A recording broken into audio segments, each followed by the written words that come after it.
All right, what's going on, guys? This is Rob, and I'm in a hotel room right now, so I can't be like super loud. Although I wish I could, because Absolute Superman is amazing. Okay, so what this does is this initially picks up on Krypton, right? And God, I love the way they handle this, right? I love the way that Jason Aaron does this.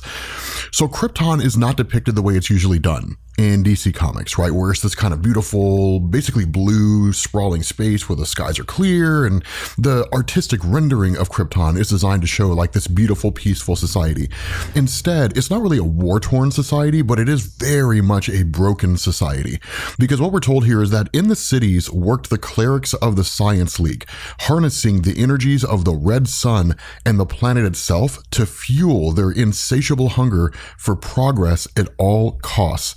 They were the Kryptonian ruling class, the most venerated minds on the planet, and my parents were not among them. Now, of course, this is Superman kind of narrating this to a degree, but what you end up doing is switching over to what's effectively a farm, right? And that's what really makes this cool, is because normally when it comes to like the parents of Superman, like they're part of the Science Guild.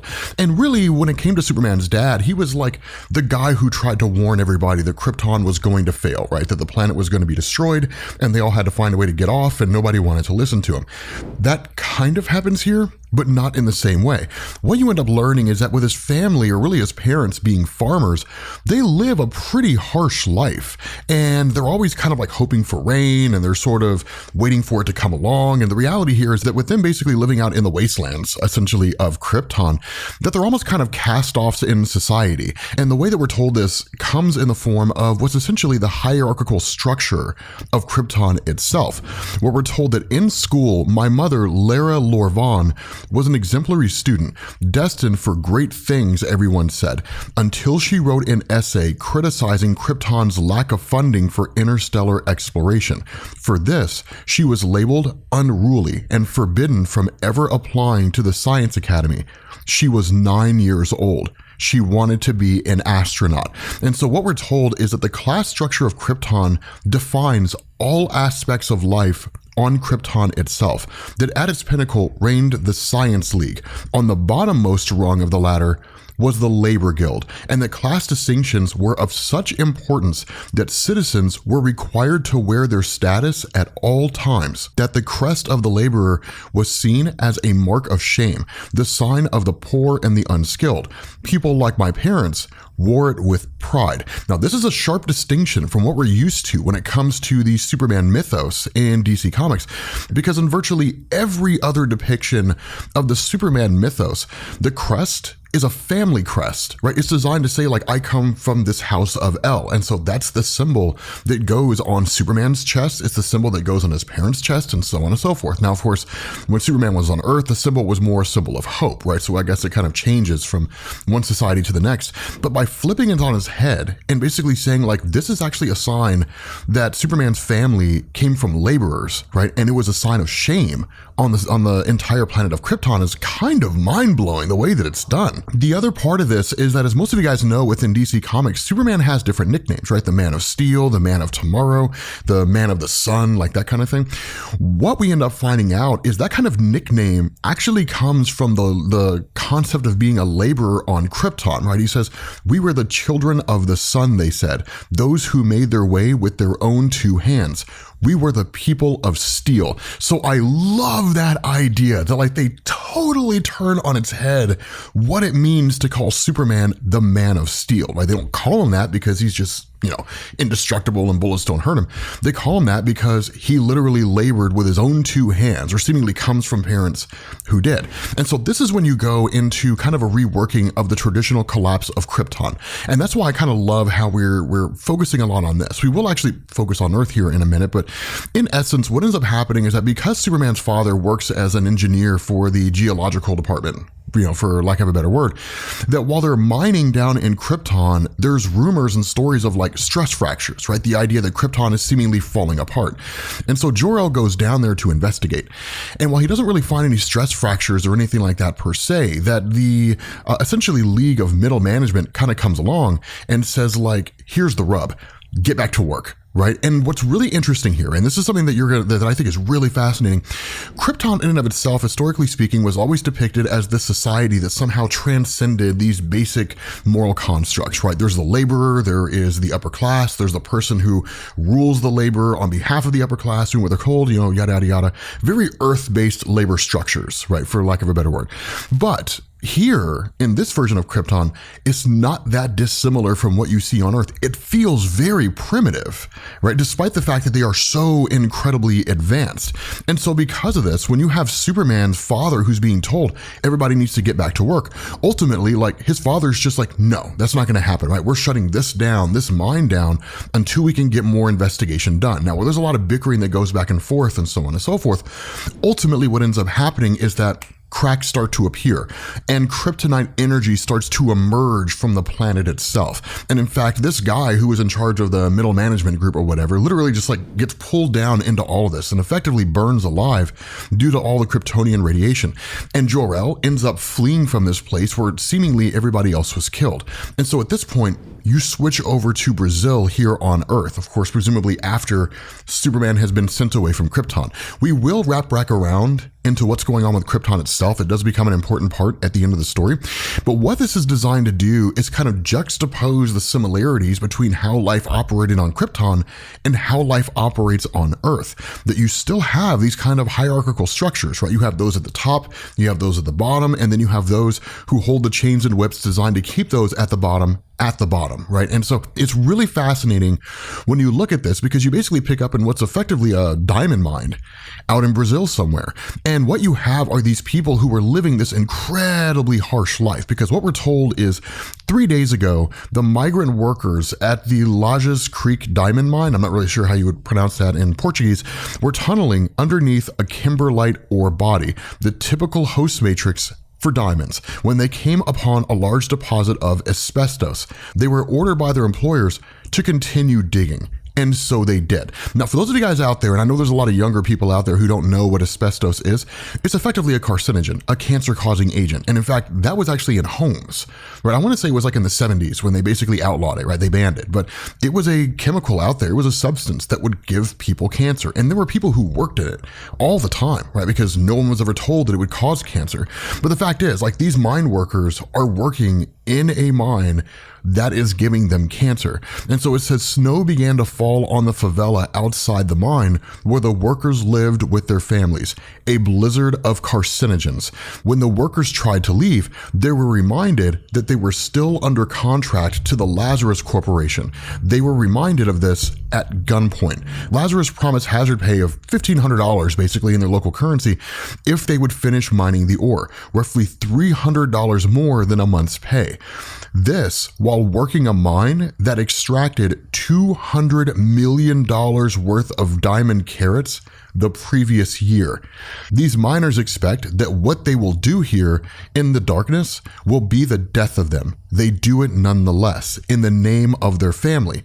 I do the same. And that's what's really interesting about this, right? Like, one of the most fascinating things that you see in this story arc is that when you have the depiction of these miners working in this place, they're not doing it for money. I mean, sure they are to a degree, right? I mean, these paltry pennies effectively that are being paid to them is all the money in the world for a lot of these guys, given how poor their nation is and how poor their nation is kept by the ruling class within it.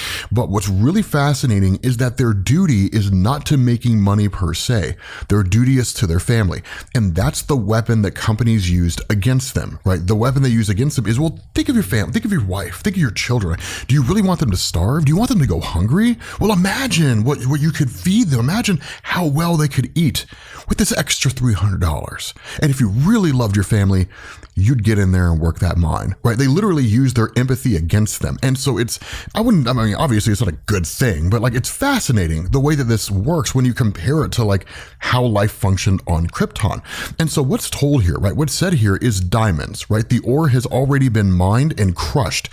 One of the guys says that's impossible. The crusher hasn't even been used. And the other person says, and there's no asbestos in the air, like it's simply gone. Now, one of the things that's talked about here is that this is not knew that this has happened before in another mine and a few other mines around the world in different places. This same thing has happened. And so obviously it's referencing Superman. And that's one of the things that I love about how Jason Aaron handles this. The Superman that we're going to see here is going to be kind of a primitive Superman, relatively speaking, to what you're normally used to, right? You're not going to see the great big huge larger than life, your grandfather's Superman. He is to a degree going to feel very reminiscent of the New 52 Superman. For those of you guys who remember that version of Superman back in 2011 or so, I know that there was a lot of anger the way that character was depicted, and I think there were a lot of people who were just kind of like, but I think with the absolute universe being an alternate reality, you can get away with it. And I think it's really cool the way that it's done here, because while these guys end up taking their diamonds and going all the way up to the surface, notice here, the one thing they never consider is, well, let's just steal them, right? I mean, the reality here is, like, with these diamonds being mined, they don't need to know how we did it. They just need to know that it was done. So let's just take the diamonds up there. Let's give the diamonds, let's get our pay, and let's call it a day. Never once does it occur to them, like, let's take a couple and put them in our pocket, right? I mean, it never occurs to them to steal from the company. Now, whether that's due to fear or due to some kind of loyalty or a desire to just simply continue working and to not rock the boat, don't really know, right? We're not really given a definitive answer here, but we are told that there are rumors that have kind of been circulating around that, like, there's the Omega Men, right? There's somebody or a group of people out there who are traveling from mine to mine and basically doing this exact same thing. And so what you end up doing is picking up the night before all of this happened, when you essentially have this guy, kind of the lead, mine dude or employee or whatever you want to call him, right? Who's just kind of out there in, the little area, and he ends up coming across Superman in disguise. And Superman's very, very cloak and dagger here, right? He doesn't really kind of cast it all off and say, I'm the Man of Steel, and any kind of proud display of his power. Instead, it's very, very under the radar, right? I mean, he's got a hood over his head, he's got a mask across his face, and, he's like, I don't mean to like pry or anything like that. We all have our secrets, so on, and things like that. But he talks about how, like, I've seen your world and I've seen how things work in this world, and I don't like how things work, right? Like, I want to try to make this world a better place. Now, of course, I'm more or less paraphrasing here, but it is really cool because there is a point where he talks to this guy and he talks about how he references Earth as like his world, right? He says, I've seen the wonders of your world. And this person says, my world. And he's like, yes. And I've seen a lot of places like this, industries that run on suffering.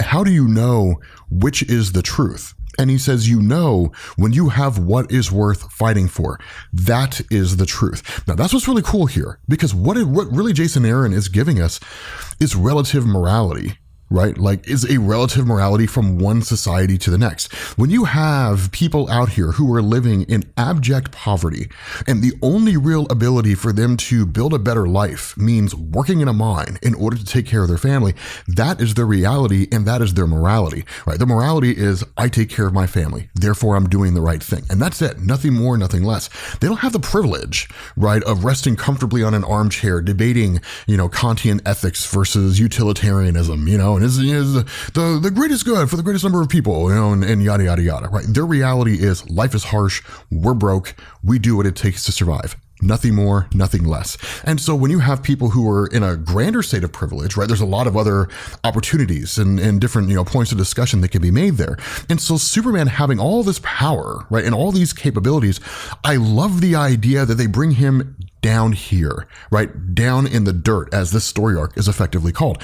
And he meets with the average person and talks to them and understands what their morality is. And that's why I say it's very reminiscent of New 52 Superman, where he's not the Superman who exists on high, right, some kind of god up in the sun leading humanity into a better place. He's just like that dude over there who's kind of figuring it out as he goes along. And so the result of this is you end up finding out that kind of like the police force, right, that works for Lazarus are the Peacemakers, right? Modeled after, of course, as most of you guys know, like the Peacemaker from DC Comics. Thank James Gunn for introducing that guy to us in the taking him out of comics, out of obscurity, and bringing him into the mainstream.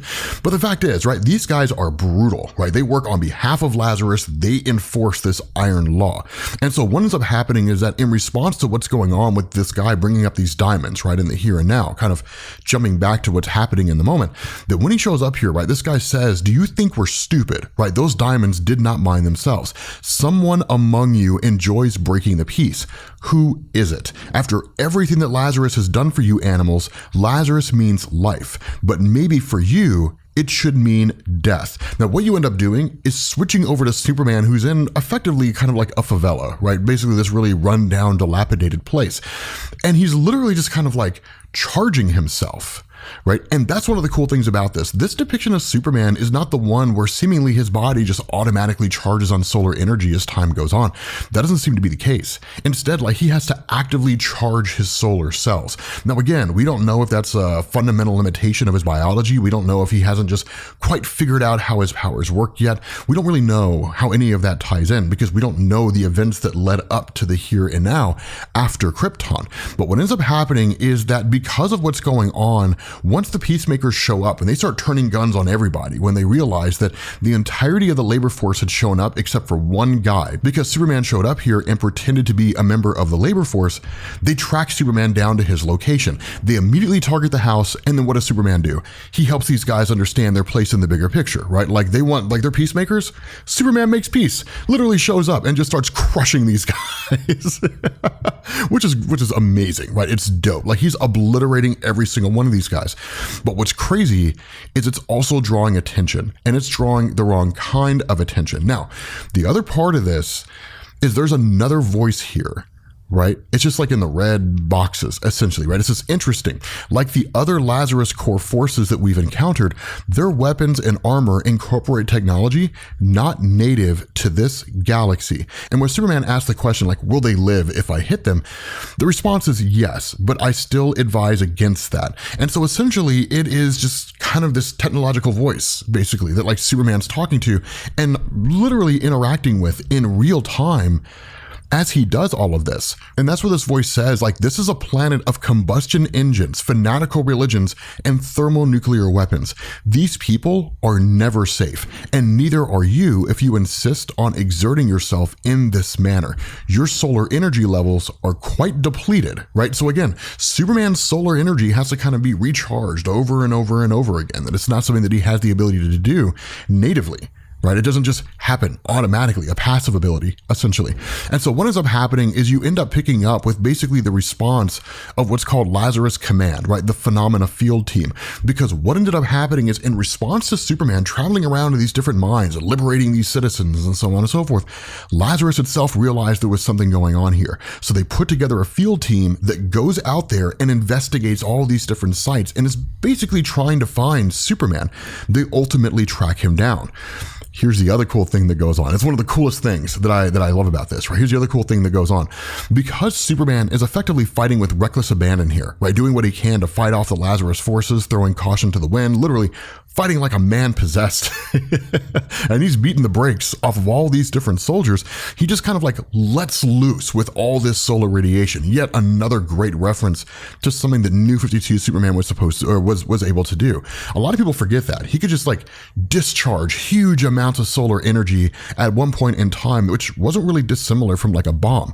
The result of this is that it kind of allows Superman momentarily to basically, force off the Lazarus soldiers and really kill most of them. And then he just tells the miners, like, take the diamonds and go, right? Like, grab the diamonds and just get out of here. Find somebody who will buy them from you. But ultimately what ends up happening is the rest of Lazarus ends up showing up. Tanks, helicopters, the whole 9 yards.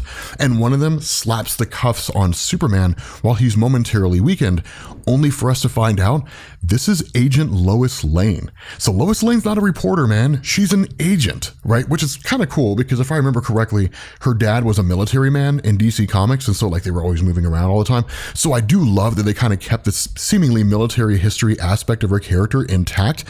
But I do love this idea because, obviously, given the history between these two characters, unless we're talking about something, right, like Superman Red Sun or something along those lines, I imagine this is going to unfold where you're going to have like a Superman Lois kind of relationship that's going to unfold in the most unlikely way, right, as the story goes on. But at the end of the day, they refer to him as the Superman, right, specifically Superman because of just how powerful he is. And so what you end up doing is jumping into this kind of epilogue, which will basically lead us directly into what happened with Krypton.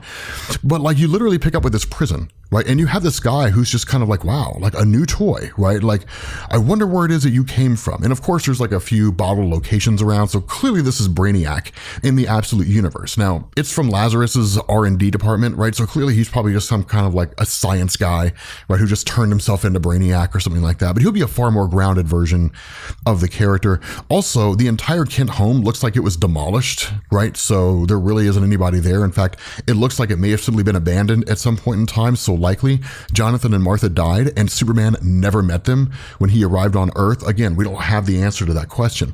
Instead, what you do is you pick up in the Redlands, again, the wastelands back on Krypton, and that in this kind of desert area, right, you have like Jor-El who comes home to his wife, and he of course has all these radiation burns on him and different things like that. And then he asks her like, where's our son, right? Where's Kal-El? And like, of course, Kal-El comes running up and he's like a young kid, not that much older than Jonathan Kent, the son of Superman and Lois Lane, when like DC initially picked up with like the full-on introduction of Superman and Lois Lane from the pre-New 52 universe in the main New 52 universe, right? Like it's cool, right? You know, it's I guess the DC Rebirth landscape. If you don't know what that means, it's not overly important.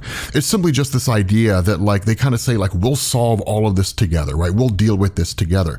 All the while, this kind of momentary thing where it's like what you end up seeing are like the fissures breaking, right? Like you see the ground underneath them cracking, and literally the planet is starting to break apart, even if only on a very, very small level. You also do have what looks like Krypto. Here's the thing, man. I didn't see Krypto when Superman was on Earth. And let me tell you something, Jason Aaron. If this is going to be, if the dog's going to die, don't show us. We don't want to see that. Nobody wants to see the dog die, right? Like, I mean, just allude to it, right? You know, like just have Superman just say like, I had a dog once, and like that's good enough for us, right? Because, dude, we don't need to see that. Nobody wants to see Krypto die. Do what you want to the humans. Don't hurt the dogs. With that being said, guys, we're going to bring this video to an end. Let me know what you guys think down in the comments section. And yeah, I love it so far. Again, I'm in a hotel room, so sorry I'm not my normal, like, yeah, you know, I'm not my normal crazy self. But yeah, I will catch you all later. Peace.